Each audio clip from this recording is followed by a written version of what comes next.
بعد فاعوذ باللہ من الشیطان الرجیم بسم اللہ الرحمن الرحیم ان تجتنبوا کبائر ما تنہون عنہ نکفر عنکم سیئاتکم وندخلکم مدخلا کریما ولا تتمنوا ما فضل اللہ بہ بعضکم علی بعض للرجال نصیب مما اکتسبوا وللنساء نصیب مما اکتسبن واسألوا اللہ من فضلہ ان اللہ کان بکل شیء علیما صدق اللہ العظیم۔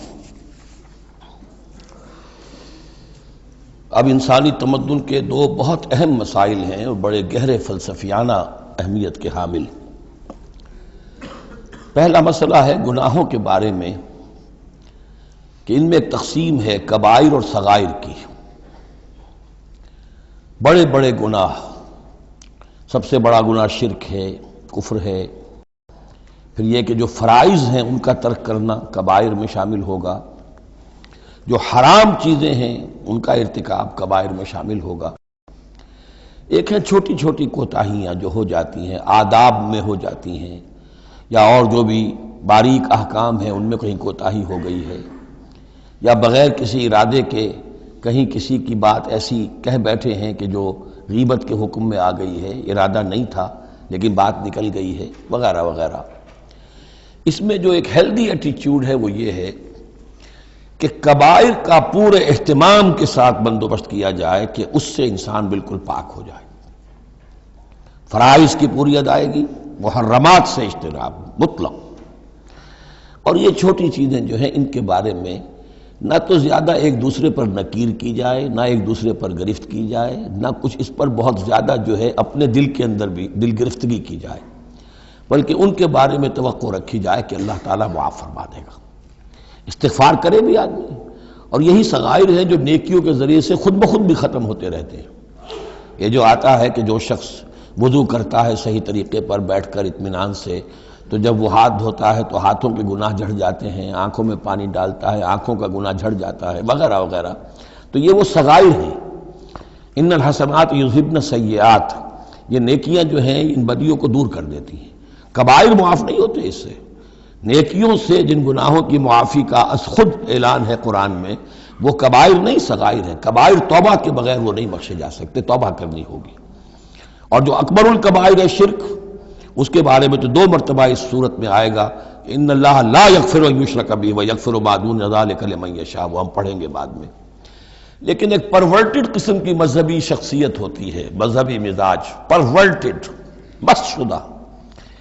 جو کبائر ہیں وہ تو ہو رہے ہیں، سود خوری ہو رہی ہے، جو کچھ ہو رہا ہے حرام خوری ہو رہی ہے، چھوٹی چھوٹی باتوں پر نکیر ہو رہی ہے، یہ پائنچا تمہارا نیچے کیوں چلا گیا ہے، اس کے اوپر ساری گرفت ہو رہی ہے، یہ کیا ہو گیا ہے، تمہاری داڑھی جو ہے شرعی نہیں ہے، اس کے اوپر گرفت ہو رہی ہے۔ یہ چیزیں جو ہیں دس از پرورشن، یہ مذہب کو بس کر دینے والی بات ہے۔ قرآن مجید میں اس معاملے کو 3 جگہ پر نقل کیا گیا ہے کہ یہ فلسفہ جو ہے کہ چھوٹی چیزوں کے بارے میں درگزر سے بھی کام لو، اور یہ کہ بہت زیادہ متفکر بھی نہ ہو، سینس آف پروپورشن ہونا چاہیے۔ ان تجتنبوا کبائر ما تنہون عنہ، اگر تم اجتناب کرتے رہو گے ان بڑے بڑے گناہوں سے جن سے کہ تمہیں روکا جا رہا ہے، نکفر عنکم سیئاتکم، تمہاری چھوٹی برائیوں کو ہم خود ہی دھوتے رہیں گے، پاک کرتے رہیں گے، صاف کرتے رہیں گے۔ جو بھی نیک کام کرو گے ان کے حوالے سے وہ جو فروگزاشتیں ہیں وہ خود بخود بھی دھلتی رہتی ہیں۔ وندخلکم مدخلا کریما، اور تمہیں داخل کریں گے بہت ہی باعزت جگہ پر، جہاں کیا تمہارا مقام جو ہے باعزت اکرام کے ساتھ ہوگا۔ یہ مضمون سورہ شورى میں بھی آیا ہے، پھر سورۃ النجم میں بھی ہے، 3 مرتبہ یہ مضمون قرآن میں آیا ہے۔ دوسرا مسئلہ جو ہے انسانی معاشرے میں وہ فضیلت کا ہے۔ اب ظاہر بات ہے کہ تمام انسانوں کو ایک جیسا تو نہیں بنایا ہے اللہ نے، کسی کو خوبصورت بنا دیا، کسی کو بدصورت بنا دیا، کسی کا قد اونچا ہے، کوئی ٹھنگنے قد کا ہے، لوگ اس پر ہنستے ہیں، یا کسی کو مرد بنا دیا، کسی کو عورت بنا دیا۔ اب عورت اپنے اندر ہی اندر کڑھتی رہے مجھے عورت کیوں بنایا، تو اس کا حاصل کیا ہوگا؟ یا کوئی بدصورت انسان ہے، ٹھنگنا ہے کسی اور اعتبار سے، دوسرا شخص ہے وہ دیکھتا ہے کہ وہ تو بڑا اچھا ہے، تو اب اس کے اوپر کڑھنے کی بجائے کیا ہونا چاہیے کہ اللہ تعالیٰ نے مجھے جو کچھ دیا ہے مجھے اس کے اوپر صبر اور شکر کرنا چاہیے، اور جو فضل ہے کسی اور چیز میں بھی ہو سکتا ہے، میں نیکی میں آگے بڑھ جاؤں، میں خیر کے کاموں میں آگے بڑھ جاؤں، میں علم میں آگے بڑھ جاؤں، تو یہ چیزیں جو ہیں وہ انسان دوسری چیزوں سے اپنی ان کی تلافی کر لے، بجائے اس کے کہ ایک نیگیٹو اس کی سائیکالوجی ڈیولپ ہوتی چلی جائے، کڑنا اور اندر ہی اندر جھڑتے رہنا، جس سے کہ پھر طرح طرح کی جو ذہنی بیماریاں پیدا ہوتی ہیں انہی کانفلکٹس کی وجہ سے، انہی فرسٹریشنز کی وجہ سے مینٹل بیلنس آدمی لوز کر بیٹھتا ہے۔ تو اس کی بجائے دیکھیے کس قدر عمدہ تعلیم دی جا رہی ہے، وَلَا تَتَمَنَّوْا مَا فَضَّلَ اللَّهُ بِهِ بَعْضَكُمْ عَلَىٰ بَعْضٍ، اور تمنا نہ کیا کرو اس شے کی کہ جس کے ذریعے سے اللہ نے تم میں سے بعض کو بعض پر فضیلت دے دی ہے۔ اب اللہ کی دی ہوئی فضیلت ہے، اس میں آپ تمنا کریں، اور دوسری طرف یہ کہ اس میں حسرت ہو جائے۔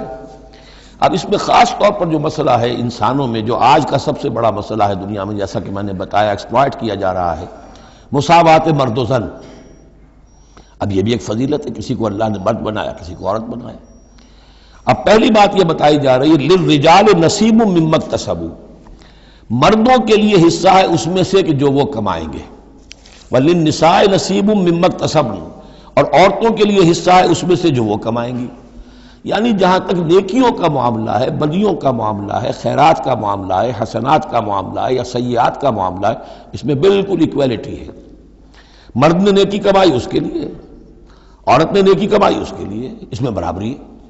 عورت نیکی میں مرد سے آگے نکل جائے، اتنے مرد ہوں گے کروڑوں کہ جو رش کریں گے حضرت خدیجہ کی کے مقام پر، کہ جو ان کا نمایاں ہوگا قیامت کے دن، یا حضرت عائشہ یا حضرت فاطمہ کا مقام، تو وہ عورتیں تھیں اور مرد ہوں گے بڑے بڑے، لیکن یہ کہ ان کی خاک کو بھی نہیں پہنچ سکیں گے۔ تو یہ ہے کہ اس میں تسلیم کرے آدمی، تسلیم و رضا، کہ جو بھی اللہ نے مجھے بنا دیا اور مجھے دیا ہے، اب مجھے اس میں بہتر سے بہتر کرنا ہے۔ یہ میرا شاکلہ تو اللہ کی طرف سے آ گیا ہے، کل یعمل علی شاکلتہ، اور جو ہم پڑھ چکے سورہ بقرہ میں کہ لا یکلف اللہ نفسا الا وسعہا، وسع جو ہے وہ اللہ نے بنا دی ہے۔ تو اب اس آیت کو بھی غلط کوٹ کیا جاتا ہے کمائی کے لیے، کہ عورتیں بھی کما سکتی ہیں، دیکھیے لکھا ہوا نصیب مما اکتسب، ان کے لیے حصہ ہے اس کمائی میں سے جو انہوں نے کیا۔ اچھا، کمائی سے مراد یہ سمجھ لیجئے قرآن مجید میں صرف ایک جگہ ایسی ہے سورہ بقرہ میں جو ہم پڑھ چکے ہیں، جہاں کسب کا لفظ آیا ہے معاشی جد و جہد اور معاشی کمائی کے لیے۔ باقی پورے قرآن میں کسب آتا ہے اعمال کے لیے، کسب حسنات، کسب سیئات، بدیاں کمانا، بھلائیاں کمانا، کسب اس کے لیے۔ اور دلیل اس کی یہاں کیا ہے، مما اکتسبنا نصیب، اگر تو ایک عورت نے کمائی کی ہے، تنخواہ 10,000 کی ہے، تو 10,000 میں سے 2,000 تو نہیں ملے گا اسے، باقی 8,000 شارٹ نہیں جائے گا، تو نصیب مما اکتسب نہیں ہے وہ۔ تو اگر کسی کے واقعی کوئی کام کرتی ہے خاتون، اگر کوئی اس میں حرام پہلو نہیں ہے، پیشہ جو ہے وہ بھی شریفانہ ہے، اس میں جو بھی آداب ہیں پردے کے، سطر کے، حجاب کے، وہ بھی ملحوظ رکھے ہوئے، ٹھیک ہے، تو جو کمائی اس کی پوری اس کی ہوگی، اس کا حصہ تو نہیں ہوگا۔ اعمال میں البتہ آیا ہے کہ اعمال میں جو ہے مختلف اعمال کے مراتب ہوتے ہیں، کتنا خلوص نیت کتنا تھا، آداب کتنے ملحوظ رکھے، یہ ہم سورہ بقرہ میں حج کے ذکر میں بھی پڑھ چکے ہیں کہ ان لوگوں کے لیے بھی نصیب مما کسبوا، جو انہوں نے کمایا ہوگا اس میں سے حصہ ملے گا۔ تو یہاں پر یہ نیکی اور بدیوں کا تذکرہ ہے، یعنی جہاں تک مورل لیول ہے اس میں عورت اور مرد برابر ہیں، ہیومن ڈگنیٹی، ہیومن آنر اس میں برابر ہے، مورل لا برابر ہے۔ لیکن یہ ہے کہ باقی جو معاشرتی ذمہ داریاں ہیں اور ان کے حوالے سے جو تقسیم کار اللہ نے رکھی ہے، اس کے اعتبار سے فرق ہے۔ اب اس فرق کے ساتھ اگر عورت ریکنسائل نہ کرے اور اس پر کڑتی رہے اور مرد کے بالکل برابر ہونے کی کوشش کرے، تو فساد کا سارا معاملہ جو ہے اس معاشرے کا، وہ فساد کے نظر ہو جائے گا۔ وَاسْأَلُوا اللَّهَ مِنْ فَضْلِهِ، اور اللہ سے اس کا فضل تلاش کرو۔ اے اللہ تو نے مجھے اس معاملے میں کم رکھ دیا ہے، اے اللہ مجھے اس معاملے کے اندر تو مجھے ہمت دے، میں ترقی کروں۔ تو اللہ تعالیٰ بہت سے لوگوں کو کسی اور پہلو سے نمایاں کر دیتا ہے۔ ان اللہ کان بکل شیء علیما، یقیناً اللہ تعالیٰ ہر شے کا علم رکھتا ہے۔ وَلِكُلٍّ جَعَلْنَا مَوَالِيَ مِمَّا تَرَكَ الْوَالِدَانِ وَالْأَقْرَبُونَ، اب آخر میں پھر ایک مرتبہ جو ہے قانون وراثت کی اہمیت کو دیکھیے، اور ہر ایک کے لیے ہم نے مقرر کر دیے ہیں حصے وراثت میں جو بھی چھوڑتے ہیں والدین یا رشتہ دار۔ والذین عقدت ایمانکم، ایک نیا مسئلہ یہ پیدا ہو گیا تھا کہ ایک دوستی ہوتی ہے، بھائی چارہ ہوتا ہے، یا مدینے میں حضور نے مسلمانوں کو بھائی بھائی بنا دیا تھا، ایک انصاری ایک مہاجر بھائی، تو کیا ان کا وراثت میں حصہ ہے؟ نہیں، یہ وراثت میں حصہ منہ بولے بھائیوں کا نہیں ہے، منہ بولے بیٹے کی کوئی حیثیت نہیں شریعت میں، منہ بولے بھائی کا کوئی حصہ نہیں ہے۔ ہاں اپنی زندگی میں تم نے والذین عقدت ایمانکم، جن کے ساتھ تمہارا کوئی معاہدہ ہوا ہے، کوئی دوستی ہوئی ہے، فآتوہم نصیبہم، انہیں ان کا حصہ دے دیا کرو، یعنی اپنی زندگی میں ان کے ساتھ جو بھلائی کرنا چاہو، کوئی ہبہ کرنا چاہو اپنی وراثت میں سے بھی، اپنی وراثت میں سے وصیت کرنا چاہو، یہ کر سکتے ہو۔ لیکن جو کہ قانون وراثت میں طے ہو گیا ہے، لا وصیت لوارث، پھر وارث کے لیے کوئی وصیت بھی نہیں، اور وہ یہ کہ بہرحال وراثت میں حقدار کوئی اور نہیں ہوگا سوائے اس کے کہ جس کو اللہ نے مقرر کر دیا ہے۔ ان اللہ کان علی کل شیء شہیدا، یقیناً اللہ تعالی ہر چیز پر گواہ ہے۔ اب آئی ہے وہ آیت، اصل میں کانٹے دار آیت جو ہے، جو عورتوں کے حلق سے بہت مشکل سے اترتی ہے، کانٹا بن کر اٹک جاتی ہے۔ الرجال قوامون علی النساء، یہ تمہید تھی ساری، ایک سورہ بقرہ میں تمہید آ چکی تھی، علیہن لہن مثل الذی علیہن بالمعروف وللرجال علیہن درجہ، یہ کہہ کے بات چھوڑ دی۔ آگے آئے لا تتمنوا ما فضل اللہ بعضهم علی بعض، اور مزید اس کے لیے ذہنی جو ہے تیاری کر دی۔ اب آ رہی ہے وہ چیز جو چبھنے والی چیز ہے۔ الرجال قوامون علی النساء، مرد عورتوں پر حاکم ہے۔ یہ میں ترجمہ زور دے کر رہا ہوں۔ یہ قامہ جو ہے، قامہ جب علا کے ساتھ آئے گا تو کچھ اور معنی ہوں گے، قامہ بے کے ساتھ آئے گا کچھ اور معنی ہوں گے۔ قامہ بے کسی شے کو قائم کرنا، کونوا قوامین بالقسط، اسی سورہ مبارکہ میں یہ آیت آ جائے گی، کونوا قوامین بالقسط، عدل کو قائم کرنے والے بن کر کھڑے ہو جاؤ۔ قامہ علا، کسی کے اوپر، سر پر مسلط ہونا، یہ ہے گویا کہ ایک درجہ حاکمیت ہے۔ گھر کے ادارے میں حاکم ہونے کی حیثیت مرد کو حاصل ہے۔ سربراہ خاندان جو ہے وہ مرد ہے، عورت نہیں ہے۔ عورت کو بہرحال اس کے ساتھ ایک وزیر کی حیثیت سے کام کرنا ہے، یہ ہے اس کا اصل رول۔ اسی لیے میں بیان کر چکا ہوں کہ وہ جو نسیان کا معاملہ تھا، اللہ تعالیٰ نے اس کے اندر چونکہ یہ سیکنڈ رول پلے کرنا ہے اسے یقیناً اس کے جذبات کو تو زیادہ ٹھیس پہنچنے کا امکان رہے گا۔ آدمی کو، ہر انسان، مرد بھی چاہتا ہے میری بات چلے، عورت چاہتی ہے میری بات چلے۔ اب آخر کار کس کی بات چلے گی؟ یا تو دونوں کسی طریقے سے کسی مسئلے میں متفق ہو جائیں، اور عورت جو ہے بیوی اپنے شوہر کو دلیل سے، اپیل سے جس طرح قائل کر لے تو معاملہ ٹھیک ہو گیا۔ اب اگر نہیں ہو رہا معاملہ تو اب کس کی رائے چلے گی؟ مرد کی رائے چلے گی۔ تو کس کو اس سے ایک صدمہ پہنچے گا؟ عورت کو پہنچے گا۔ لیکن اس صدمے کا ہی جو ہے انفلوئنس، اس کو کم کرنے کے لیے سیفٹی والو، نسیان کا مادہ اللہ تعالیٰ نے عورت میں زیادہ رکھ دیا۔ اسی لیے پھر اس قانون شہادت کے اندر ایک مرد کی جگہ 2 عورتوں کو وہاں پر اس کا نصاب رکھا گیا۔ الرجال قوامون علی النساء بما فضل اللہ بعضهم علی بعض۔ اب یہ دوسری بات ہے کہ اگر وہ شوہر حاکم ہو کر ظلم کرتا ہے، ان کے حق ادا نہیں کرتا ہے، تو اللہ کے ہاں بڑی سخت پکڑ ہوگی۔ یہ تو دوسری بات ہے بالکل۔ لیکن یہ کہ جو قانون ہے اسلام کا وہ یہی ہے کہ یہ اختیار دیا گیا، اب آپ اس اختیار کا غلط استعمال کر رہے ہیں، آپ اس کو ظلم کا ذریعہ بنا رہے ہیں، تو اس کی سزا اللہ تعالیٰ کے ہاں آپ کو مل جائے گی۔ بما فضل اللہ بعضهم علی بعض، بسبب اس فضیلت کے جو اللہ نے بعض کو بعض پر دی ہے، وبما انفقوا من اموالہم، اور بسبب اس کے کہ جو وہ خرچ کرتے ہیں اپنے مال۔ اب دیکھیے یہ خرچ کرنے کا معاملہ اسلام میں شادی سے شروع ہو گیا۔ شادی مرد کی بھی ضرورت ہے، عورت کی بھی ضرورت ہے، لیکن مرد مہر دیتا ہے، عورت مہر وصول کرتی ہے۔ تو جو خرچ کرنے والا ہے اب اس کی ایک حیثیت دوسری ہو گئی۔ پھر گھر میں اس کا نان نفقہ پورا جو ہے، اس کا خرچہ، اس کی ذمہ داری، اس کو سپورٹ کرنا شوہر کے اوپر ہے، تو اب وہ مال خرچ کر رہے ہیں۔ بما انفقوا من اموالہم، فالصالحات، تو نیک بیویاں کون ہیں؟ جو کہ ایک یوں سمجھیے قرآن کے نزدیک ایک عورت کا جو اچھا کردار ہونا چاہیے، ایک خاتون خانہ کی جو بہترین روش ہونی چاہیے، وہ یہاں 3 الفاظ میں آئی ہے۔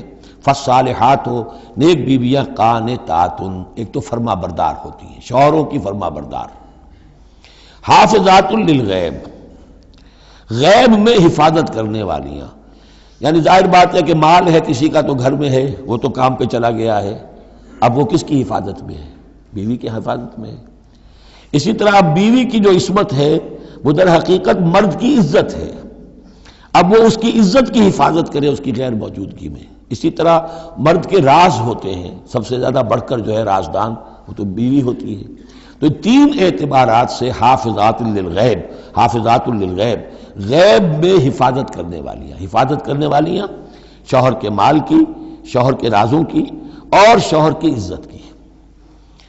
بما حفظ اللہ، اللہ کی حفاظت سے، حفاظت ہے تو اللہ کی، لیکن جیسے رازق اللہ ہے لیکن کام تو انسان کو کرنا پڑتا ہے، رزق کمانا پڑتا ہے۔ واللاتی تخافون نشوزہن، اور وہ خواتین کے جن کے بارے میں تمہیں اندیشہ ہو جائے ان کے اندر سرکشی کا، ضد ہے، ہٹ درمی ہے، بات نہیں مان رہی ہیں، اپنی بات منوانی ہے، کسی نہ کسی طریقے سے گھر کی فضا خراب کی ہوئی ہے، یہ ہے نشوز۔ ذہناً تسلیم نہ کرنا کہ میری حیثیت جو ہے وہ بہرحال شوہر کے تابع دار کی ہے، اس کو اگر تسلیم نہیں کریں گے تو ظاہر بات ہے فرکشن ہوگی، اور فرکشن جو ہے اس کے نتیجے کے اندر وہ گھر کے اندر جو ہے وہ ایک فساد پیدا ہوگا۔ واللاتی تخافون نشوزہن فعظوہن، تو ان کو پہلے تو نصیحت کرو، واہجروہن فی المضاجع، دوسرے تنبیہ کے طور پر ان سے تعلق اپنے بستر علیحدہ کر لو، اور ان کے ساتھ وہ تعلق ذل و شو جو ہے کچھ عرصے کے لیے بند کر دو۔ وَاضْرِبُوهُنَّ، اس پر بھی ٹھیک نہ ہو تو انہیں مارنے کی بھی اجازت ہے۔ اس میں حضور نے جو روکا ہے وہ یہ ہے کہ چہرے پر نہ مارا جائے، اور کوئی ایسی مار نہ ہو جس کا مستقل نشان جسم پر پڑے۔ اب یہ چیزیں اللہ کا کلام ہے، اس کے اندر جو ہے کوئی ہمارے لیے کوئی جھجک نہیں ہے، معاشرتی زندگی کو ٹھیک رکھنے کے لیے اس کی ضرورت پیش آئے تو وہ بھی کرنی ہوتی ہے۔ فَإِنْ أَطَعْنَكُمْ، پھر اگر وہ تمہاری اطاعت کریں، فَلَا تَبْغُوا عَلَيْهِنَّ سَبِيلًا، تو اب ان پر خام خواہ کی زیادتی کرنا، پچھلے غصے نکالنا، بار بار جو ہے وہ اپنے غصے کا اظہار کرنا، یہ بھی ٹھیک نہیں ہے۔ ان اللہ کان علیٰ کبیرا، یقیناً اللہ تعالیٰ بہت بلند ہے، بہت بڑا ہے۔ وَإِنْ خِفْتُمْ شِقَاقَ بَيْنِهِمَا، اور اگر تمہیں یہ اندیشہ ہو گیا ہو کہ ان میں تو اب زدم زدہ ہو گئی ہے اور یہ اب ساتھ اب چلنا ان کا مشکل ہے، شوہر میں بیوی میں مزاجوں کا اختلاف ہے اور اس کی وجہ سے کوئی زدم زدہ، عورت بھی اکڑ گئی ہے، مرد بھی اکڑا ہوا ہے، تو اب ٹھیک ہے کیا کریں ہم؟ تو اس میں ایک کوشش کرنے کا حکم دیا پہلے، فَبَعْثُوا حَكَمًا مِّنْ أَهْلِهِ وَحَكَمًا مِّنْ أَهْلِهَا، تو ایک حکم مقرر کرو ثالث، لڑکے والوں میں سے، شوہر والوں میں سے، شوہر کے خاندان میں سے، اور ایک حکم جو ہے اس عورت یا لڑکی کے خاندان والوں میں سے۔ ان یریدا اصلاحا، اگر وہ دونوں چاہیں گے اصلاح، یوفق اللہ بینہما، اللہ تعالیٰ ان کے مابین موافقت پیدا کر دے گا۔ لیکن ان یریدا میں مراد دونوں ہو سکتے ہیں، یعنی ایک تو یہ کہ اگر واقعتاً شوہر اور بیوی جو ہے چاہتے ہیں کہ موافقت ہو جائے، ہوتا ایسا ہے کسی وقت جو ہے وہ نفسیاتی گرہ ایسی بن جاتی ہے کہ وہ بھی چاہتا ہے کہ معاملہ درست ہو جائے اور وہ بھی چاہتی ہے کہ درست ہو جائے، لیکن اب یہ کہ اب اس میں گرہ ایسی پڑ گئی ہے، مقطع میں آ پڑی ہے سکون دسترانہ بات، کہ اب اس میں کسی طریقے سے مسئلہ حل نہیں ہو رہا، تو حکمین آ جائیں گے تو وہ بات کو گرہ کھولیں گے، ادھر سے کچھ سنیں گے، ادھر سے سنیں گے، کچھ اس کی وضاحت ہوگی، ادھر کی وضاحت ہوگی تو ہو جائے گا۔ اور ایک یہ بھی ہو سکتا ہے کہ اس سے مراد حکمین ہو، کہ اگر حکمین پوری سی کوشش کریں گے تو اللہ تعالیٰ ان کے مابین موافقت پیدا کر سکتا ہے۔ میرا رجحان پہلی رائے کی طرف زیادہ ہے۔ ان اللہ کان علیما خبیرا، یقیناً اللہ تعالیٰ بہت علیم اور خبیر ہے۔ اب جیسا کہ اس سے پہلے بھی سورہ بقرہ میں بھی جو اہل کتاب کے ساتھ بنی اسرائیل کے ساتھ میثاق لیا گیا تھا، تو اس میں جو چیزیں آئی تھیں وہ یوں سمجھیے امہات شریعہ، دین کی بنیادیں کیا تھیں۔ ہم نے معاہدہ لیا تھا اللہ کے ساتھ شرک نہیں کرو گے، والدین کے ساتھ نیک احسان کرو گے، قرابت داروں کے ساتھ وغیرہ وغیرہ۔ اب یہ دوسرا مقام آ رہا ہے کہ شریعت کے اندر کیا چیزوں ہیں جو اہم تر ہیں، جن کو سامنے رکھنا چاہیے معاشرتی سطح پر۔ سب سے پہلی بات وَاعْبُدُوا اللَّهَ وَلَا تُشْرِكُوا بِهِ شَيْئًا، پہلا حق اللہ کا ہے، اللہ کی بندگی اور پرستش کرو، اس کے ساتھ کسی کو شریک نہ ٹھہراؤ۔ نمبر 2 وَبِالْوَالِدَيْنِ احسانا، یہ 4 مقامات قرآن میں ہیں جہاں اللہ کے حق کے فوراً بعد والدین کے حق کا تذکرہ ہے۔ والدین کے ساتھ حسن سلوک، یہ بھی ہمارے ہاں کے خاندانی نظام کے لیے بہت اہم بنیاد ہے کہ والدین کے ساتھ ان کا ادب ہو، ان کی خدمت ہو، ان کے ساتھ حسن سلوک ہو، ان کے سامنے آواز پست رکھی جائے۔ بڑی تفصیل سے سورہ بنی اسرائیل میں یہ بات آئے گی، لیکن یہ کہ یہ ہمارے معاشرے میں خاندان کے استحکام کی یہ بھی ایک بہت اہم بنیاد ہے۔ وَبِذِي الْقُرْبَىٰ، قرابت داروں کے ساتھ، وَالْيَتَامَىٰ وَالْمَسَاكِينِ، اور یتیموں کے ساتھ اور مسکینوں کے ساتھ، وَالْجَارِ ذِي الْقُرْبَىٰ، اور وہ ہمسایہ جو قرابت دار بھی ہو۔ پہلے عام طور پر محلے ایسے ہی ہوتے تھے، ایک ہی قبیلہ ایک جگہ رہ رہا ہے، رشتہ داری بھی ہے، ہمسائے بھی ہے۔ وَالْجَارِ الْجُنُبِ، اور اجنبی ہمسایہ بھی ہو سکتا ہے، جیسے آج کل شہروں میں ہوتے ہیں ہمسائے اجنبی ہوتے ہیں۔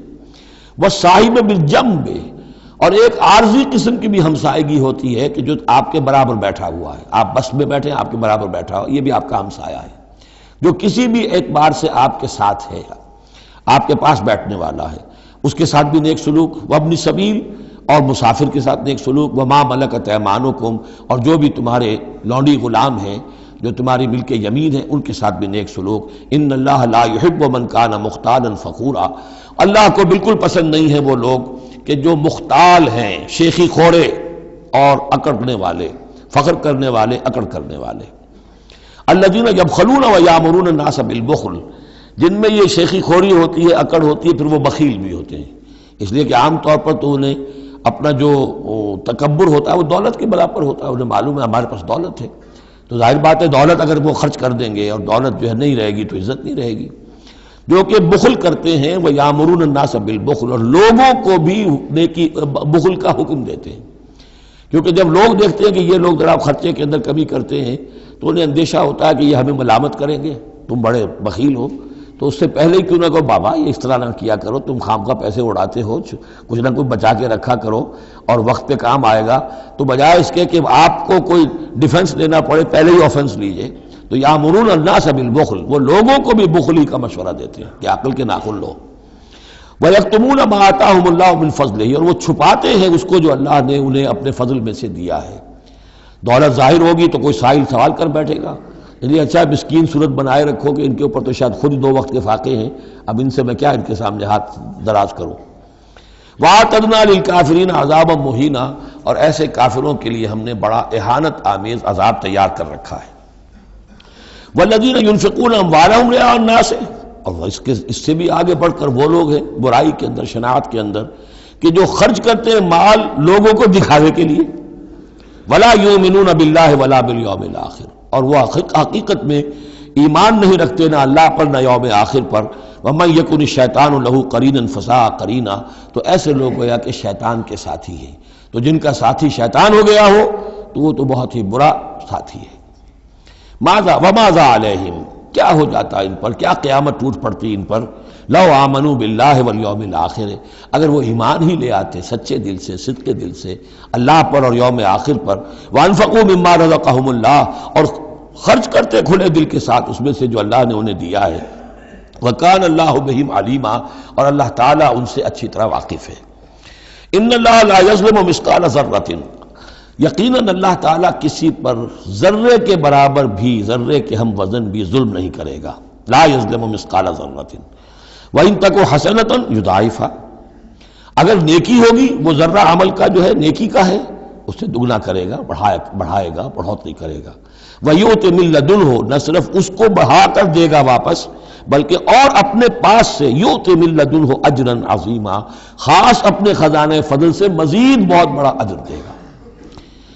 اب یہ آیت جو آ رہی ہے، آیت نمبر 41 ہے سورہ مبارکہ کی، یہ بڑی اہم ہے، یہ اس شہادت علی الناس سے متعلق ہے جو سورہ بقرہ میں جو مضمون آیا تھا کہ اے مسلمانوں تمہیں اب شہداء علی الناس بنایا گیا، جیسے کہ نبی تم پر شہید تھے یا نبی نے تم پر شہادت دی ہے۔ نبی قیامت کے دن کھڑے ہو کر کہیں گے اے اللہ میرے پاس جو دین آیا تھا میں نے انہیں پہنچا دیا تھا، اب یہ ذمہ دار ہیں، they are responsible for their attitude and conduct. تو یہ بات تمہیں کہنی ہے قیامت کے دن کھڑے ہو کے، اے اللہ ہم نے اپنے زمانے کے لوگوں تک تیرا دین پہنچا دیا تھا، اب اس کے بعد جو بھی طرز عمل ہے یہ جواب دیں۔ ایسا نہ ہو کہ الٹا وہ ہمارے اوپر مقدمہ کرے کہ اللہ ان بدبختوں نے ہمیں نہیں پہنچایا، یہ خزانے کے سانپ بن کر بیٹھے رہے۔ تو یہ تو ایک رخ ہے اس کا، لیکن یہ کہ جس کے ذمے یہ ڈیوٹی لگ گئی ہو، واقعہ یہ ہے کہ اس کے لیے تو ایک بہت بھاری یوں سمجھیے کہ بوجھ ہے اس پر۔ اب اس کا جو ہے نقشہ کھینچا جا رہا ہے قیامت کے دن کیا ہوگا۔ فَكَيْفَ إِذَا جِئْنَا مِن كُلِّ أُمَّةٍ بِشَهِيدٍ، تو کیا ہوگا اس دن، کیا صورتحال ہوگی جس دن کے ہم ہر امت میں سے ایک شہید کھڑا کریں گے۔ کون؟ ان کا نبی اور رسول جس نے ان کو دعوت پہنچا دی۔ وَجِئْنَا بِكَ عَلَىٰ هَٰؤُلَاءِ شَهِيدًا، اور اے نبی آپ کو ہم لائیں گے ان پر گواہ بنا کر، یعنی آپ کو کھڑے ہو کر کہنا ہوگا، جس کو کہ ہمارے تصور میں کہتے ہیں، ہمارے اصطلاح میں پروزیکیوشن وٹنس۔ عدالت خداوندی کا پروزیکیوشن وٹنس کون ہے؟ نمبر 1 پروزیکیوٹر کون ہے؟ نبی۔ اے اللہ تیرا پیغام جو پہنچا تھا میں نے پہنچا دیا تھا، now they are accountable responsible. تو اس کے کیا معنی ہوئے؟ اپنی ہی قوم کے خلاف گواہی آ گئی نا۔ الا کا لفظ یہاں بھی نوٹ کر لیجیے، الا ہؤلاء شہیدا، الا ہمیشہ مخالفت کے لیے آتا ہے۔ ہم توقع میں ہیں کہ ہمیں تو شفاعت ملے گی میٹھی میٹھی، یہاں کڑوا معاملہ ہے، اے اللہ یہ بدبخت ہے جنہیں میں دین دے کر گیا تھا، ان کا کام تھا دین پھیلانا، انہوں نے خود دین کو چھوڑ دیا۔ تو نبی شفاعت کریں گے یا نبی مقدمہ قائم کریں گے؟ وقال الرسول یا رب ان قوم اتخذوا هذا القرآن مہجورا، اور کہیں گے رسول کہ اللہ میری اس قوم نے قرآن کو ترک کر دیا تھا۔ اس آیت کے بارے میں ایک واقعہ بھی ہے کہ ایک مرتبہ حضور صلی اللہ علیہ وسلم نے حضرت عبداللہ ابن مسعود سے کہا کہ مجھے قرآن سناؤ۔ انہوں نے عرض کیا حضور آپ کو سناؤں، آپ پر تو نازل ہوا ہے۔ فرمایا ہاں لیکن مجھے کسی دوسرے سے سن کر کچھ اور حظ حاصل ہوتا ہے، لطف آتا ہے۔ سورہ نساء انہوں نے پڑھنی شروع کی، شروع سے لے کے پڑھتے جا رہے ہیں۔ ظاہر بات ہے کہ حضور بھی سن رہے ہیں، باقی اور صحابہ بھی ہوں گے، اور حضرت عبداللہ ابن مسعود کی گردن نیچی ہے، پڑھ رہے ہیں۔ جب اس آیت پر پہنچے فَكَيْفَ إِذَا جِئْنَا مِن كُلِّ أُمَّةٍ بِشَهِيدٍ وَجِئْنَا بِكَ عَلَىٰ هَٰؤُلَاءِ شَهِيدًا، تو حضور نے فرمایا حسبک حسبک، بس کرو بس کرو۔ اور عبداللہ ابن مسعود نے سر اٹھا کر دیکھا تو حضور کی آنکھوں سے آنسوؤں کی لڑیاں چل رہی تھیں۔ اپنی قوم کے خلاف مجھے گواہی دینی ہوگی، وَجِئْنَا بِكَ عَلَىٰ هَٰؤُلَاءِ شَهِيدًا۔ يَوْمَئِذٍ يَوَدُّ الَّذِينَ كَفَرُوا، اس دن یہ چاہیں گے کافر، وَعَصَوُا الرَّسُولَ، جنہوں نے کفر کیا تھا اور رسول کی نافرمانی کی تھی، لَوْ تُسَوَّىٰ بِهِمُ الْأَرْضُ، کسی طرح زمین پھٹ جائے، شق ہو جائے، ہم اس میں دفن ہو جائیں اور ہمیں نسیم منسیہ کر دیا جائے۔ وَلَا يَكْتُمُونَ اللَّهَ حَدِيثًا، اللہ سے وہ کوئی بات چھپا نہیں سکیں گے۔ یا ایھا الذین آمنوا لا تقربوا الصلاۃ وانتم سکارى، اہل ایمان نماز کے قریب نہ جاؤ اس حال میں کہ تم نشے کی حالت میں ہو۔ اب یہ وہ سورہ بقرہ میں جو آیا تھا یسألونک عن الخمر والمیسر، اس کا اگلا قدم آ گیا کہ اس کے اندر جو خباثت ہے، شناعت ہے، جو برائی کا پہلو ہے، اس کو ایک مرتبہ اور اجاگر کیا۔ یا ایھا الذین آمنوا لا تقربوا الصلاۃ وانتم سکارى حتی تعلموا، جب تک کہ نشہ اتر نہ جائے اور تمہیں معلوم ہو کہ تم کیا کہہ رہے ہو۔ اس واقعات بھی بیان ہوتے ہیں کہ ایسا ہوا کہ نشے میں نماز پڑھائی کسی نے، اس لیے کہ شراب ابھی حرام مطلق تو ہوئی نہیں تھی، تو اس میں قل یا ایھا الکافرون لا اعبد ما تعبدون، اس کی بجائے اعبد ما تعبدون، میں بھی بندگی کرتا ہوں اسی کی جس کی تم کرتے ہو، تو وہ تو کفر ہو گیا۔ تو اس پر خاص طور پر یہ آیت نازل ہوئی، حتی تعلموا ما تقولون، جب تک کہ تم سمجھ نہ رہے ہو شعور کے ساتھ کہ تم کیا کہہ رہے ہو۔ اب اس میں ایک اشارہ ادھر بھی ہو گیا، بے سمجھے نماز پڑھنا بھی ایسا ہی ہوا پھر، یعنی یہ کہ جو روکا جا رہا، ایک تو مدہوشی کی وجہ سے سمجھ میں نہیں آ رہا اور غلط سلط پڑھ رہے ہیں، اور ایک سمجھتے ہی نہیں۔ قرآن کہہ رہا ہے حتی تعلموا ما تقولون، تمہیں معلوم ہونا چاہیے کیا کہہ رہے ہو تم۔ اب جنہیں قرآن مجید کے معنی نہیں آتے، نماز کے معنی نہیں آتے، انہیں کیا پتہ ہے کیا کہہ رہے ہیں۔ وَلَا جُنُبًا إِلَّا عَابِرِي سَبِيلٍ حَتَّىٰ تَغْتَسِلُوا، اسی طریقے اگر تم حالت جنابت میں ہو، اگر اپنی بیویوں سے تم نے وہ تعلق قائم کیا ہو، مباشرت کی ہو، یا یہ کہ اور کسی اور طرح کی اسی وہ احتلام وغیرہ کی شکل ہو گئی ہو، تب بھی تم نماز کے قریب نہ جاؤ حتیٰ تغتسلوا، جب تک کہ غسل نہ کر لو۔ الا عابری سبیل، اس کے بارے میں بہت سے قول ہیں، لیکن یہ رائے یہ جو آگے بات بیان ہو رہی ہے اس میں آ جائے گا کہ ہاں سفر کی حالت میں اس غسل کی پابندی پر جو ہے وہ نرمی کی گئی ہے اور اس میں تیمم کی اجازت دی گئی ہے۔ وَإِن كُنتُم مَرْضَىٰ، اور اگر تم ہو بیمار، أَوْ عَلَىٰ سَفَرٍ، آدمی مریض ہے، نہانے میں اندیشہ ہے، بخار بہت تیز ہے یا کچھ اور ہے معاملہ ہے، أَوْ عَلَىٰ سَفَرٍ، یہ سفر میں ہے، أَوْ جَاءَ أَحَدٌ مِّنكُم مِّنَ الْغَائِطِ، یا یہ کہ تم میں سے کوئی جو ہے قضائے حاجت کے بعد آیا ہے، أَوْ لَامَسْتُمُ النِّسَاءَ، یا تم نے عورتوں کے ساتھ مباشرت کی ہے، فَلَمْ تَجِدُوا مَاءً، اور تم پانی نہ پاؤ، یعنی یہ تمام صورتیں کہ جس میں غسل واجب ہے یا یہ کہ وضو واجب ہے، تو ان دو صورتوں میں سے اگر بیماری راستے میں حائل ہے، سفر میں ہونے کی وجہ سے پانی نہیں ہے، یا کوئی اور وجہ ایسی ہے کہ پانی ہے دستیاب نہیں ہے، فَتَيَمَّمُوا صَعِيدًا طَيِّبًا، تو تیمم کر لیا کرو۔ لیکن تیمم کا جیسا کہ ہم پہلے پڑھ چکے ہیں، میں نے بتایا تھا کہ قصد کرنا تیمم، فَتَيَمَّمُوا صَعِيدًا طَيِّبًا، پاک مٹی کا، اس کا قصد کرو۔ فَامْسَحُوا بِوُجُوهِكُمْ وَأَيْدِيكُمْ، اور پھر اپنے چہروں کو اور اپنے ہاتھوں کو اس سے مسح کر لو، بل لو۔ ان اللہ کان عفوا غفورا، یقیناً اللہ تعالی عفو ہے، بہت معاف کرنے والا۔ یہی لفظ ہے جو حضرت عائشہ سے جو مروی ہے دعا لیلۃ القدر کی، اللہم انک عفو تحب العفو فاعف عنی، اے اللہ تو عفو ہے، تو ہے ہی معاف فرمانے والا۔ ان اللہ کان عفوا غفورا، اللہ معاف فرمانے والا بخشنے والا ہے۔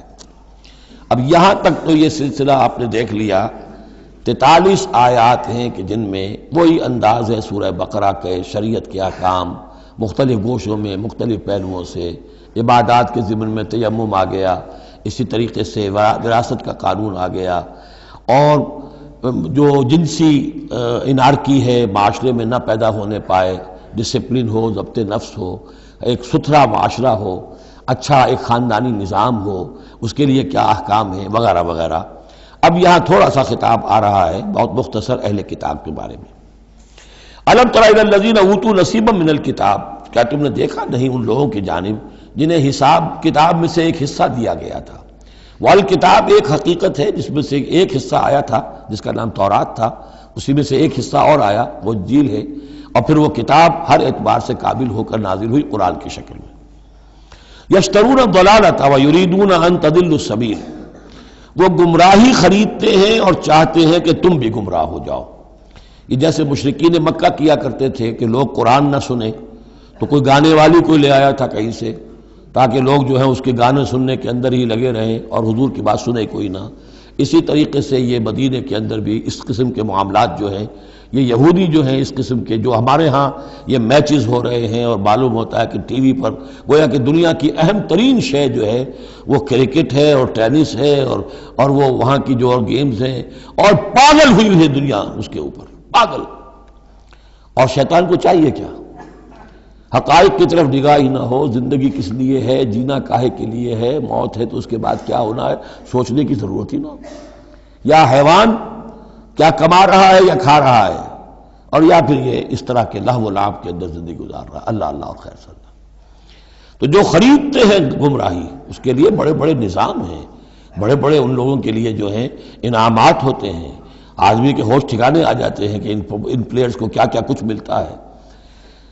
وَيُرِيدُونَ أَن تَضِلُّوا السَّبِيلَ، وہ یہ چاہتے ہیں کہ تمہیں سیدھے راستے سے راہ حق کر دیں۔ وَاللَّهُ أَعْلَمُ بِأَعْدَائِكُمْ، اللہ تمہارے دشمنوں سے خوب واقف ہے۔ وَكَفَى بِاللَّهِ وَلِيًّا، اور وہ کافی ہے تمہارے ولی اور پشت پناہ ہونے کی حیثیت سے، لیکن ظاہر بات ہے کہ تم اس کا کہنا مانو گے تب نا۔ وَكَفَى بِاللَّهِ نَصِيرًا، اور مددگار ہونے کے اعتبار سے بھی وہ کافی ہے۔ مِنَ الَّذِينَ هَادُوا يُحَرِّفُونَ الْكَلِمَ عَن مَّوَاضِعِهِ، ان یہودیوں میں سے ہی وہ لوگ ہیں کہ جو کلام کو اس کے اصل مقام سے پھیرتے ہیں۔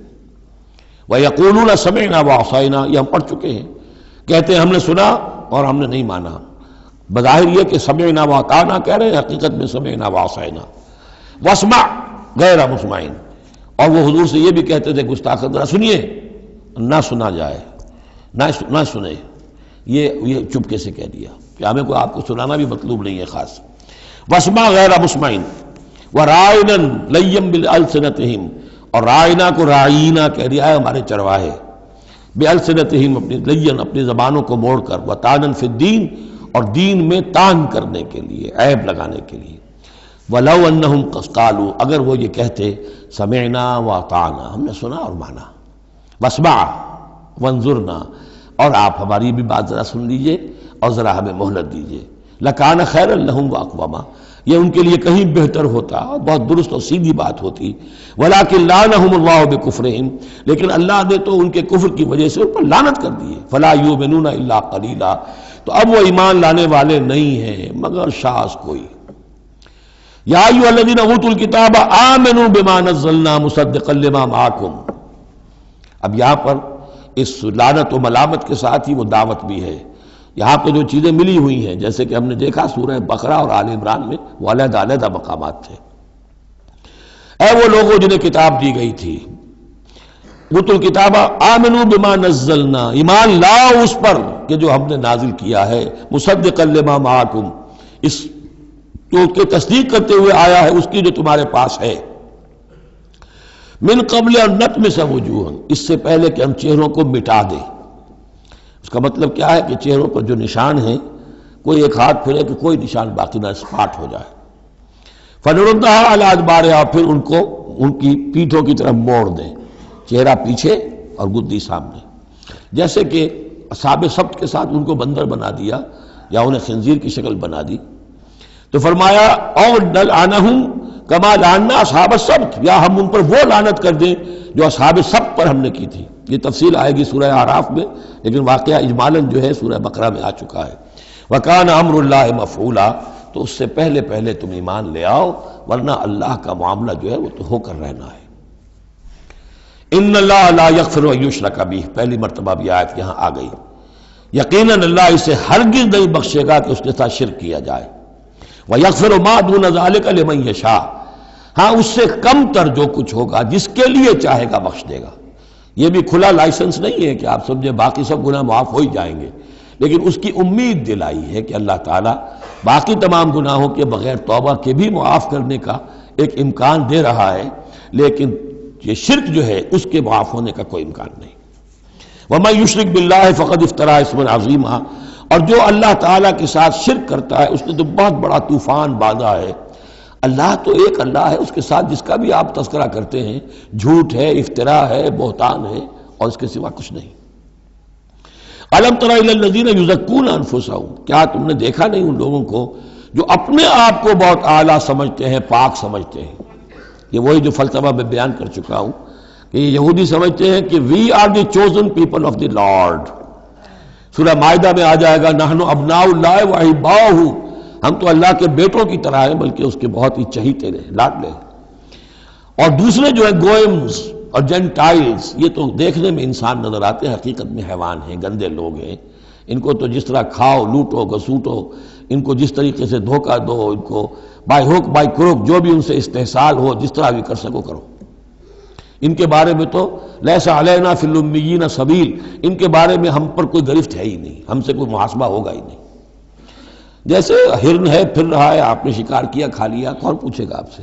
اسی طرح یہ انسان نما حیوان ہے، جو چاہو کرو ان کے ساتھ. بل اللہ یزکی من یشاء، یہ تو اللہ تعالیٰ ہی پاک کرتا ہے جس کو چاہتا ہے. ولا یظلمون فتیلا، یہ تمہارے کہنے سے تم پاک نہیں ہو جاؤ گے، اونچے نہیں ہو جاؤ گے، اعلیٰ عرفہ نہیں ہو جاؤ گے. ہاں کہ ظلم نہیں کیا جائے گا ان پر کچھ بھی، فتیل کے برابر بھی. دھاگا، فتیل اصل میں کہتے ہیں کہ جو آپ نے دیکھا ہوگا آج کل تو کھجوریں کھاتے ہیں تو کھجور کی گٹھلی کے ساتھ ایک چھوٹا سا دھاگا لگا ہوتا ہے کہ جس سے بقیہ کھجور کے ساتھ اس کا تعلق ہوتا ہے، وہ گٹھلی کی ناف کے ساتھ سمجھ لیجئے، وہ فتیل ہے.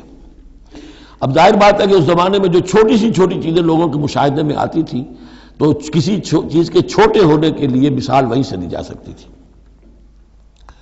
انظر کیف یفترون علی اللہ الکذب، دیکھو کیسے یہ لوگ اللہ پر جھوٹ باندھ رہے ہیں. وکفی بہ اسما مبینا، اور یہی گناہ کافی ہے، یعنی ان کی گرفت کے لیے اور ان کے عذاب دینے کے لیے یہی ایک بات کافی ہے جو انہوں نے گھڑ لی ہے.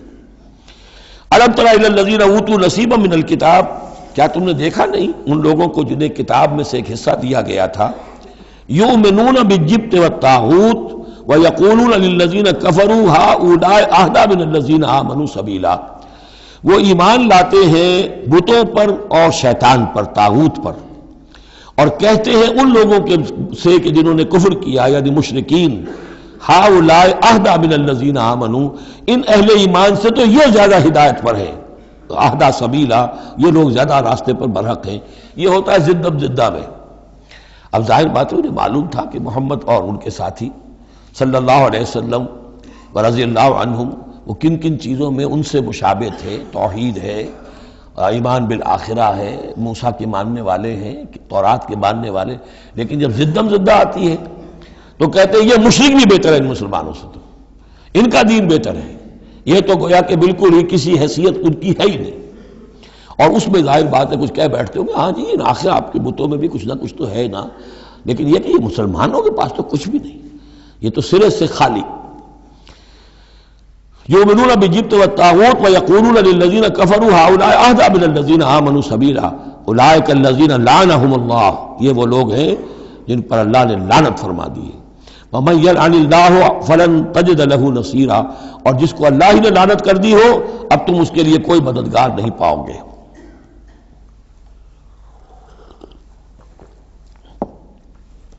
ام لہم نصیب من الملک، کیا ان کا کوئی حصہ ہے اختیار میں، بادشاہت میں؟ یعنی جو تقسیم کر لی ہے کہ یہ سب کچھ ہمارے لیے ہے، باقی انسان جو ہیں وہ گوئمز ہیں، جنٹائلز ہیں، یہ کس اختیار سے کیا؟ ان کے پاس اختیار ہے یہ انسانوں میں یہ تقسیم اور تفریق؟ ام لہم نصیب من الملک، بادشاہی جو ہے، مالک الملک اللہ ہے، کیا انہوں نے کوئی اختیار ان کو اس سے ملا ہوا ہے ان کے پاس؟ فَإِذَا لَا يُؤْتُونَ النَّاسَ نَقِيرًا، اگر ایسا کہیں ہوتا تو یہ کسی ایک انسان کو تل کے برابر بھی کوئی شے دینے کو تیار نہ ہوتے اگر ان کا اختیار ہوتا۔ ام یحسدون الناس علی ما آتاہم اللہ من فضلہ، کیا یہ حسد کر رہے ہیں لوگوں سے اس پر کہ جو اللہ تعالیٰ نے انہیں اپنے فضل میں سے عطا کر دیا ہے؟ قرآن عطا کر دیا امیین میں، آخری نبی بھیج دیا امیین میں جنہیں حقیر سمجھتے تھے، اب اس پر حسد ہے، اس کی آگ میں جل رہے ہیں۔ ام یحسدون الناس علی ما آتاہم اللہ من فضلہ فقد آتینا آل ابراہیم الکتاب والحکمت وآتیناہم ملکا عظیما، تو ہم نے آل ابراہیم کی نسل کو عطا فرمائی کتاب بھی، حکمت بھی، اور انہیں بہت بڑی حکومتیں بھی دی۔ یعنی تمہیں بھی اگر ملی تھی تو ابراہیم کی نسل ہونے کے ناطے سے ملی تھی، کتاب ملی، تورات ملی، انجیل ملی، تو یہ جو دوسری نسل ہے یہ بھی تو اسی ابراہیم کی نسل ہے۔ وآتینا آل ابراہیم الکتاب والحکمت، ہاں بنی اسرائیل کو کتاب علیحدہ ملی، حکمت علیحدہ ملی، تورات علیحدہ تھی، انجیل علیحدہ تھی، اور یہاں کتاب اور حکمت ایک ہی جگہ پر قرآن میں اللہ نے جمع کر دی ہے بتمام و کمال، اور ایک ہی جگہ پر جمع۔ وآتیناہم ملکا عظیما، تو جیسے ان کو ملک عظیم دیا تھا اب ہم ان مسلمانوں کو اس سے بڑا ملک دیں گے۔ یہ سورہ نور میں مضمون آئے گا، لَيَسْتَخْلِفَنَّهُمْ فِي الْأَرْضِ كَمَا اسْتَخْلَفَ الَّذِينَ مِنْ قَبْلِهِمْ، ہم لازماً ان اہل ایمان کو دنیا میں وہ حکومت اور خلافت عطا کریں گے جیسے پہلوں کو عطا کی تھی۔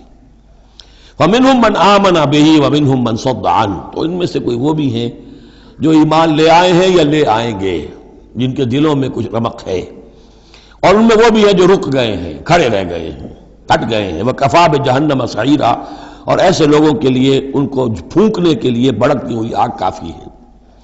ان الذین کفروا بآیاتنا سوف نصلیہم نارا، یقیناً وہ لوگ جو ہماری آیات کا کفر کریں گے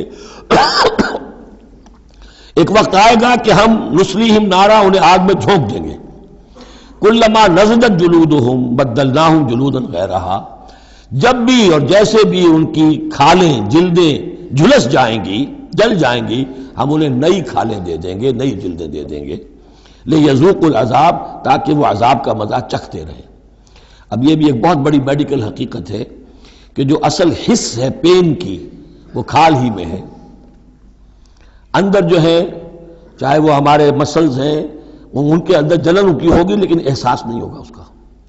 اصل جو ہے احساس جلن کا، چٹکی ہے، کوئی اور تکلیف ہے، کانٹا چبھا ہے، اور یہ ساری چیزیں جو بھی ہیں اس کا سارا احساس جو ہے سینسیٹیو جو ہے وہ سکن ہے۔ تو سکن چونکہ ان کے لیے تکلیف کا موجب ہو رہی ہے، سکن جل گئی، اب انہیں نئی سکن دی جائے گی، بدلناہم جلودا غیرہا، اس کے سوا اور کھال دے دی جائے گی تاکہ وہ سوزش مسلسل رہے، وہ جلن کا احساس برقرار رہے، اس میں کمی نہ ہو، لیذوقوا العذاب، تاکہ وہ عذاب کا مزہ چکھتے رہیں۔ ان اللہ کان عزیزا حکیما، یقیناً اللہ تعالیٰ زبردست ہے، کمال حکمت والا۔ والذین آمنوا وعملوا الصالحات، وہی سائملٹینیس کنٹراسٹ، جب جہنمیوں کا تذکرہ ہوا ہے تو اہل جنت کا تذکرہ بھی ہے، اور وہ لوگ جو ایمان لائے اور جنہوں نے نیک عمل کیے، سندخلہم جنات تجری من تحتہا الانہار، ان قریب انہیں ہم داخل کریں گے ان باغات میں جن کے دامن میں ندیاں بہتی ہوں گی، خالدین فیہا ابدا، اور وہ رہیں گے ان میں ہمیشہ ہمیش، لہم فیہا ازواج مطہرۃ، ان کے لیے اس میں ہوں گی بڑی پاک باز بیویاں، وندخلہم، اور ہم انہیں داخل کریں گے ظلا ظلیلا، ایسی ٹھنڈی چھاؤں، گہری چھاؤں کے اندر ہم انہیں داخل کریں گے، ظل اور ظلیل، بہت ہی ٹھنڈی چھاؤں۔ یہاں اب وہ ختم ہوا حصہ کہ جو اہل کتاب کی طرف روح سخن اور خطاب تھا، اب پھر مسلمانوں سے۔ ان اللہ یامرکم ان تؤدوا الامانات الی اہلھا، اور یہ دو تین آیتیں نہایت اہم ہیں قرآن مجید کی، سارا اسلام کا سیاسی، قانونی، دستوری نظام اس میں ہے۔ ان اللہ یامرکم ان تؤدوا الامانات الی اہلھا، پہلی بات تو یہ اللہ تمہیں حکم دیتا ہے کہ امانات سپرد کرو اس کے اہل لوگوں کو، وَإِذَا حَكَمْتُمْ بَيْنَ النَّاسِ أَن تَحْكُمُوا بِالْعَدْلِ، اور جب لوگوں کے درمیان فیصلہ کرو تو عدل سے فیصلہ کرو۔ پہلی بات یہ ہے کہ جو بھی آپ سیاسی نظام بناتے ہیں، انتظام کرتے ہیں، اس میں منصب ہوتے ہیں، منصبوں کی پھر ذمہ داریاں ہوتی ہیں تو اختیارات بھی ہوتی ہیں، اس کو دیکھ کر دینا چاہیے کہ کون اہل ہے۔ یہ کہ برادری کی وجہ سے، رشتہ داری کی وجہ سے، کسی کی دولت کی وجہ سے، کسی کے دھونس کی وجہ سے اگر آپ نے کیا تو خیانت کی ہے، پھر یہ امانت ہے۔ اس امانت کا استعمال صحیح ہونا چاہیے۔ عام معنی میں بھی امانت، جو بھی امانت کسی نے رکھوائی ہے اسے واپس لوٹانی ہے، لیکن یہاں یہ وہ معاشرتی زندگی اور جو بھی ایک اجتماعی زندگی کے جو اہم اصولوں کی حیثیت سے بات آ رہی ہے کہ ان تؤدوا الامانات الی اہلھا، جو بھی اہل ہیں اس کی استطاعت اور اہلیت رکھنے والے۔ نمبر 2 جوڈیشری، وَإِذَا حَكَمْتُمْ بَيْنَ النَّاسِ أَن تَحْكُمُوا بِالْعَدْلِ۔ پہلی چیز ہے سیاسی نظام، کس کو امیر بناؤ، امیر المومنین بناؤ، کس کے لیے تم ہیڈ آف دی اسٹیٹ بناؤ، کیا کرو، وہ تو جو بھی نظام ہوگا پہلے تو یہ کہ وہ اہلیت کی بنیاد پر ہو۔ نمبر 2 جوڈیشری جو ہے وہ مضبوط ہو۔ اذا حکمتم بین الناس ان تحکموا بالعدل، جب لوگوں کے مابین تم فیصلے کرو تو عدل کے ساتھ کرو۔ ان اللہ نعم ما یعظکم بہ، یقیناً اللہ تعالیٰ یہ بہت ہی اچھی نصیحتیں ہیں جو تمہیں کر رہا ہے۔ ان اللہ کان سمیعا بصیرا، یقیناً اللہ تعالیٰ سب کچھ سننے والا، دیکھنے والا ہے۔ اب تیسری ہے لیجسلیچر۔ آپ کو معلوم ہے یہ 3 پلرز ہیں ماڈرن سٹیٹ کے، چوتھا کہہ دیتے ہیں کہ پریس بھی چوتھا پلر ہے، یہ کہنے کی باتیں ہیں، اصل میں تو 3 ہی ہیں، لیجسلیچر، جوڈیشری اور انتظامیہ، ایگزیکٹو۔ ایگزیکٹو کی پہلی آیت آ گئی، جسے اختیار دینا ہے دیکھ لو کہ اہل ہے کہ نہیں، عدلیہ، اور اب تیسری بات لیجسلیچر۔ لیجسلیچر کے اصول کیا ہوں گے؟ یا ایھا الذین آمنوا اطیعوا اللہ واطیعوا الرسول، اے اہل ایمان اطاعت کرو اللہ کی اور اطاعت کرو رسول کی، یعنی کوئی قانون اللہ اور اس کے رسول کی منشا کے خلاف نہیں بنایا جا سکتا۔ یہ ہمارے دستور میں بھی لکھا ہوا ہے، no legislation can be done repugnant to the Quran and the Sunnah, لیکن یہ جو میں آج کل کہہ رہا ہوں کہ یہ منافقت کا پلندہ ہے کہ اس کی کوئی ضمانت نہیں، اس کی ایگزیکیوشن کی، امپلیمنٹیشن کی کوئی اسکیم موجود نہیں، لکھا ہوا ہے اوپر۔ اطیعوا اللہ واطیعوا الرسول، اللہ کے احکام اور رسول کے احکام، یہ 2 مستقل سورسز آف لا ہیں، مستقل سورسز آف لا۔ منکرین سنت کی یہاں نفی ہوتی ہے۔ وَأُولِي الْأَمْرِ مِنْكُمْ، اور اپنے میں سے اولو الامر کی بھی اطاعت کرو۔ لیکن یہاں جو عجیب بات ہے وہ یہ ہے کہ 3 کی اطاعت آئی، اللہ کی، رسول کی، اولی الامر کی، 2 کے لیے اطیعوا، تیسرے کے لیے نہیں ہے۔ یا تو یہ بھی ہو سکتا تھا کہ اطیعوا ایک مرتبہ آ جاتا اور تینوں کو کور کر جاتا، یا ایھا الذین آمنوا اطیعوا اللہ والرسول واولی الامر منکم، تینوں برابر ہو جاتے۔ یا اطیعوا تیسری مرتبہ بھی آتا، یا ایھا الذین آمنوا اطیعوا اللہ واطیعوا الرسول واطیعوا اولی الامر منکم، نہیں، 2 کے ساتھ ہے، تیسرے کے ساتھ نہیں۔ اولو الامر جو ہو ایک شرط واضح ہو گئی، تم میں سے ہونے چاہیے، مسلمان ہو۔ غیر مسلم کی حکومت کو ضمن ریکنسائل کرنا اللہ سے بغاوت ہے، ریکنسائل کرنا۔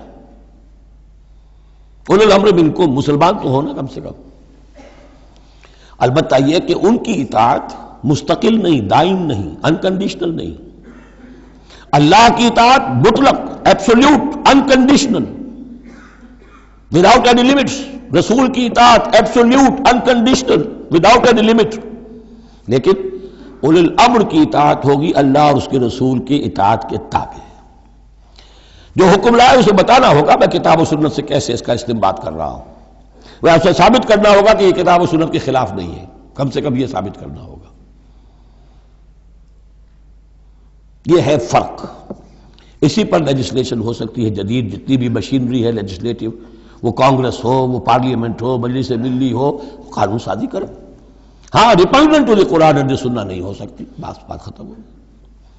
فَإِن تَنَازَعْتُمْ فِي شَيْءٍ، پھر اگر تمہارا کسی معاملے میں جھگڑا ہو جائے، اولو الامر کہتا ہے میں تو اسے اسلام کے تقاضا صحیح سمجھتا ہوں، آپ سمجھتے ہیں نہیں تم غلط کہہ رہے ہو، کہاں جائیں اب؟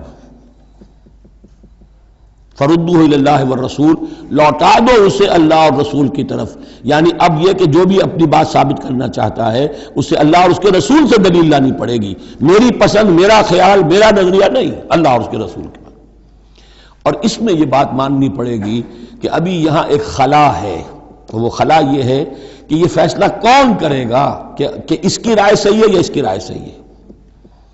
یہ ہے اصل میں آج کی ریاست میں آ کر وہ خلا پر ہو چکا ہے، یہ جوڈیشری کا کام ہے۔ لیکن جب کہ ابھی اسلامی ریاست قائم ہوئی ہے عرب میں حضور کے زمانے میں، ابھی یہ انسٹیٹیوشنز جو ہیں شروع میں پوری طریقے سے آئیڈینٹیفائڈ اور علیحدہ انسٹیٹیوشنز تھے ہی نہیں کہ یہ لیجسلیچر ہے، یہ جوڈیشری ہے، یہ ایگزیکٹو ہے۔ حضرت ابوبکر کے زمانے میں تو کوئی قاضی تھے ہی نہیں، حضرت عمر نے پہلے شعبہ قضا شروع کیا ہے، تو رفتہ رفتہ انسٹیٹیوشن ڈیولپ ہوئے ہیں۔ لیکن اصول یہ ہے کہ دو کی اطاعت تو ہے قطعی اور لازمی، انکنڈیشنل ایبسولوٹ، تیسری اطاعت اس کے تابع ہوگی۔ فیصلہ کون کرے گا؟ جدید دور میں اس کا جو انسٹیٹیوشن ہے وہ عدلیہ ہے، وہاں ہر شخص جائے، اپنی دلیل دے، علماء جائیں، عوامی جائیں، جو چاہیں جائیں، سب جو جا کر دلائل دیں، لیکن وہاں سے فیصلہ ہو جائے گا کہ واقعتاً یہ ریپگننٹ ہے یا نہیں۔ فَإِن تَنَازَعْتُمْ فِي شَيْءٍ فَرُدُّوهُ إِلَى اللَّهِ وَالرَّسُولِ إِن كُنتُمْ تُؤْمِنُونَ بِاللَّهِ وَالْيَوْمِ الْآخِرِ، یہ طرز عمل تمہیں اختیار کرنا چاہیے اگر تم واقعتاً اللہ پر اور یوم آخر پر ایمان رکھتے ہو۔ ذَلِكَ خَيْرٌ وَأَحْسَنُ تَأْوِيلًا، یقیناً یہ بہت ہی بہتر بھی ہے اور نتائج کے اعتبار سے بھی بہت ہی مفید ہے۔ أَلَمْ تَرَ إِلَى الَّذِينَ، پھر منافقین کا مسئلہ شروع ہو رہا ہے، اور جیسا کہ میں نے عرض کیا تھا یہ سب سے بڑا حصہ اس سورہ مبارکہ میں منافقین کا ہے۔ أَلَمْ تَرَ إِلَى الَّذِينَ يَزْعُمُونَ أَنَّهُمْ آمَنُوا بِمَا أُنزِلَ إِلَيْكَ وَمَا أُنزِلَ مِن قَبْلِكَ، کیا تم نے غور نہیں کیا ان لوگوں کی طرف جن کا گمان تو یہ ہے اور دعویٰ تو یہ ہے کہ وہ ایمان لے آئے ہیں اس پر بھی کہ جو ہے نبی آپ پر نازل کیا گیا، اور اس پر بھی کہ جو آپ سے پہلے نازل کیا گیا، لیکن کرتے کیا ہیں؟ یریدون یتحاکموا الی الطاغوت، وہ چاہتے یہ ہیں کہ اپنے مقدمات کے فیصلے کروائیں طاغوتوں سے، یعنی ان سے جو اللہ اور اس کے رسول کی اطاعت نہیں کرتے۔ اگلی آیت پہلی جو تھی، جو اللہ اور اس کے رسول کی اطاعت پر کاربند ہو گیا وہ طاغوت سے خارج ہو گیا، جو اللہ اور اس کے رسول کی اطاعت کو قبول نہیں کرتا وہ طاغوت ہے، وہ طغا، وہ اپنے حد سے تجاوز کر گیا۔ تو گویا کہ غیر مسلم جو اللہ اور اس کے رسول کے احکام کا پابند نہیں وہ طاغوت ہے۔ یریدون یتحاکموا الی الطاغوت وقد امروا ان یکفروا بہ، وہ اپنے مقدمات لے کر جاتے ہیں طاغوت کے پاس حالانکہ انہیں حکم دیا گیا ہے کہ ان کا کفر کریں۔ یعنی ہوتا یہ تھا کہ مسلمان مدینے میں جو منافقین تھے وہ اپنے مقدمات بجائے اس کے کہ حضور کے پاس لائیں، جب یہ دیکھتے تھے کہ ہمارا پلہ گر رہا ہے، حضور کے پاس جائیں گے ہم تو حق کی بات ہوگی، انصاف کی بات ہوگی، تو چلو یہودیوں کی عدالت سے فیصلہ کروا لیں۔ ایک یہودی کا اور ایک مسلمان کا جھگڑا ہوا اور اس میں یہ مسئلہ اٹھ کھڑا ہوا۔ وہ یہودی کہتا تھا چلو محمد کے پاس صلی اللہ علیہ وسلم، اس لیے کہ اسے بھی یقین تھا کہ میں حق پر ہوں۔ یہ مسلمان جو منافق تھا یہ کہتا تھا نہیں چلو تمہارے پاس کعب ابن اشرف کے پاس چلو، اس سے معاملہ طے کرواؤ۔ بہرحال اس کے بعد ہوا یہ کہ حضور کے پاس وہ یہودی لے آیا، حضور نے فیصلہ کر دیا اس کے خلاف۔ اب اس نے کہا اچھا چلو دیکھو آپ بھی عمر سے اور بات کرتے ہیں۔ حضرت عمر سے آ کے بات کی، امید کی کہ شاید وہ جب میرا لحاظ زیادہ کریں، میں مسلمان ہوں۔ وہ یہودی نے بتا دیا حضور تو یہ فیصلہ کر چکے میرے حق میں، اور یہ پھر یہ یہاں آیا ہے۔ انہوں نے آؤ دیکھا نہ تاؤ تلوار لی اور گردن اڑا دی کہ جو محمد کے فیصلے پر راضی نہیں اور مجھ سے فیصلہ کروانا چاہتا ہے اس کا فیصلہ یہ ہے۔ اس پر واویلا مچایا، آئے چیختے چلاتے ہوئے اس کے گھر والے، اس کے اہل و عیال کہ ہم تو بس یہ چاہتے تھے کہ کچھ مصالحت ہو جاتی، آپ نے فیصلہ دے دیا تھا تو کوئی مصالحت ہو جاتی تو اچھا تھا، راضی نامہ ہو جاتا، اس لیے گئے تھے۔ وہ واقعہ ہے جو بیان ہو رہا ہے۔ وَيُرِيدُ الشَّيْطَانُ أَن يُضِلَّهُمْ ضَلَالًا بَعِيدًا، اللہ چاہتا ہے اور یہ شیطان چاہتا ہے کہ انہیں گمراہ کر دے، بہت دور کی گمراہی میں ڈال دے۔ وَإِذَا قِيلَ لَهُمْ تَعَالَوْا إِلَىٰ مَا أَنزَلَ اللَّهُ وَإِلَى الرَّسُولِ، اور جب ان سے کہا جاتا ہے کہ آؤ اس چیز کی طرف جو اللہ نے نازل فرمائی، اور آؤ رسول کے پاس چلو، مقدمہ طے کراؤ۔ رَأَيْتَ الْمُنَافِقِينَ يَصُدُّونَ عَنْكَ صُدُودًا، تو اے نبی آپ دیکھتے ہیں کہ یہ منافق رکتے ہیں آپ کے پاس آنے سے، کنی کتراتے ہیں۔ صدا یصدو یہ میں عرض کر چکا ہوں، رکنے کے معنی میں بھی ہے، روکنے کے معنی میں بھی ہے۔ فَكَيْفَ إِذَا أَصَابَتْهُمْ مُصِيبَةٌ بِمَا قَدَّمَتْ أَيْدِيهِمْ، تو پھر کیسے جبکہ ان کے اوپر کوئی مصیبت آ گئی اپنے کرتوت کی وجہ سے۔ اب جب چیختے چلایا ہے عمر نے یہ کر دیا، وہ تو مقدمہ قائم کرنا چاہتے تھے عمر کے خلاف۔ لیکن یہاں یہ ہے کہ فَكَيْفَ إِذَا أَصَابَتْهُم مُّصِيبَةٌ بِمَا قَدَّمَتْ أَيْدِيهِمْ، ان کے اپنے ہاتھوں کے کرتوتوں کی وجہ سے جو مصیبت آ گئی، ثُمَّ جَاءُوكَ، پھر وہ آپ کے پاس آئے، يَحْلِفُونَ بِاللَّهِ، اور اللہ کی قسمیں کھاتے ہوئے آئے، إِنْ أَرَدْنَا إِلَّا إِحْسَانًا وَتَوْفِيقًا، ہم تو احسان بھلائی چاہتے تھے، موافقت چاہتے تھے، راضی نامہ چاہتے تھے، اس لیے عمر کے پاس گئے تھے۔ اولئک الذین یعلم اللہ ما فی قلوبہم، یہ وہ لوگ ہیں کہ جو کچھ ان کے دلوں میں اللہ اسے جانتا ہے۔ فاعرض عنہم، تو اے نبی ان سے آپ رخ پھیر لیجئے، وعظہم، اور ان کو ذرا نصیحت کیجئے، ڈانٹیے ڈپٹیے، وقل لہم فی انفسہم قولا بلیغا، اور ایسی بات کہیے ان سے جو ان کے دلوں میں اتر جائے۔ اس آیتوں کے اترنے کے بعد حضرت عمر رضی اللہ تعالیٰ عنہ کو حضور نے پھر بری قرار دیا کہ اللہ کی طرف سے ان کی برات آ گئی ہے، توثیق آ گئی ہے، اور کہتے یہ ہیں کہ اسی دن سے ان کا لقب فاروق بنا ہے، پھر حق و باطل میں فرق کر دینے والا۔ وما ارسلنا من رسول الا لیطاع باذن اللہ۔ اب ایک بات نوٹ کر لیجئے، منافقت جو یہاں پر زیر بحث آئے گی سورہ مبارکہ میں، وہ 3 عنوانات کے تحت ہے۔ منافقوں پہ نماز بھاری نہیں تھی، روزہ بھاری نہیں تھا، 3 چیزیں بھاری تھیں۔ ایک رسول کی اطاعت، اور یہ بڑی نفسیاتی بات ہے، رسول انسان ہے، ہم جو رسول کی اطاعت کرتے ہیں تو رسول ہمارے لیے ایک انسٹیٹیوشن کی حیثیت رکھتے ہیں صلی اللہ علیہ وسلم۔ 2 ہاتھ 2 پاؤں 2 آنکھوں والا رسول ہمارے پاس موجود نہیں ہے، ان کے سامنے انسان موجود تھا، اس کے بھی 2 ہاتھ ہیں، اس کے بھی 2 پاؤں ہیں، اس کی 2 آنکھیں ہیں۔ انسان کی اطاعت کرے یہ بہت مشکل ہے، جیسا کہ جماعتوں میں ہوتا ہے۔ امیر کی اطاعت سے زیادہ بھاری کام کون سا ہے؟ بڑا مشکل کام، اپنی رائے کو پیچھے ڈالیں تو امیر کی رائے پر چلیں۔ ایک تو ان کے جس کے دل میں یقین تھا کہ یہ محمد صلی اللہ علیہ وسلم، یہ محمد ابن عبداللہ تو ہیں جنہیں ہم دیکھ رہے ہیں، لیکن حقیقتاً میں جو ایمان لایا ہوں وہ محمد الرسول اللہ پر لایا ہوں کہ اللہ کے رسول ہیں، تب تو بات ہو جائے۔ لیکن جن کے دلوں میں یہ یقین نہیں تھا یا کمزور تھا، ان کے لیے حضور کی شخصی اطاعت بڑی بھاری تھی، بڑی کٹھن تھی۔ یہ بعض مواقع پر وہ کہتے تھے کہ یہ جو کچھ کہہ رہے ہیں اپنے پاس سے کہہ رہے ہیں، کیوں نہیں سورت نازل ہو جاتی، کیوں نہیں آیت نازل ہو جاتی؟ اور سورہ محمد اسی انداز میں نازل ہوئی ہے کہ پھر اللہ نے کہا اچھا لو پھر یہ آیت ہم نازل کر دیتے ہیں قتال کی۔ وہ یہ کہتے تھے یہ محمد نے خود اپنی طرف سے اقدام کر دیا ہے۔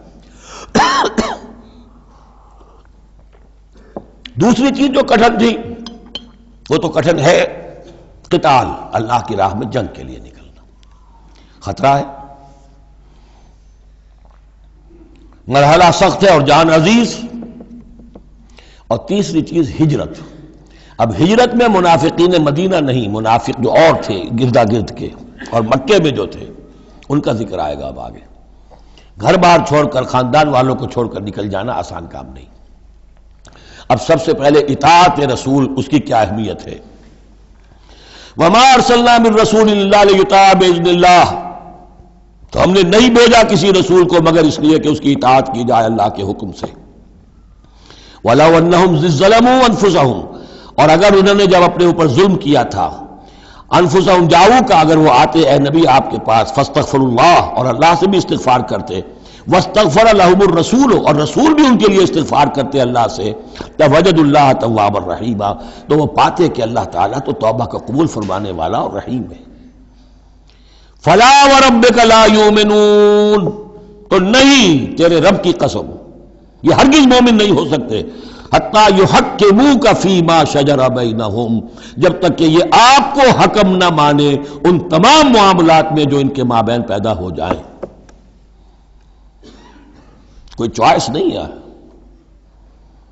جو بھی جھگڑا ہے، جو اختلاف ہے، جو بھی مسئلہ ہے، اس میں آپ کو حکم اگر نہیں مانتے تو تیرے رب کی قسم یہ مومن نہیں ہے۔ یہ انداز دیکھیے، اس کا جلال دیکھیے۔ فلا وربک لا یؤمنون حتی یحکموک فیما شجر بینہم ثم لا یجدوا فی انفسہم حرجا مما قضیت، اور پھر یہ کہ جو فیصلہ آپ کر دیں اس پر اپنے دل میں تنگی محسوس نہ کریں۔ اگر قبول بھی کر لیا لیکن کدورت کے ساتھ کیا، دل میں تنگی کے ساتھ کیا، تب بھی مومن نہیں ہے۔ وَيُسَلِّمُوا تَسْلِيمًا، اور سر تسلیم خم کرے جیسے کہ سر تسلیم خم کرنے کا حق ہے۔ بارک اللہ لی و لکم فی القرآن العظیم ونفعنی وإیاکم بالآیات والذکر الحکیم۔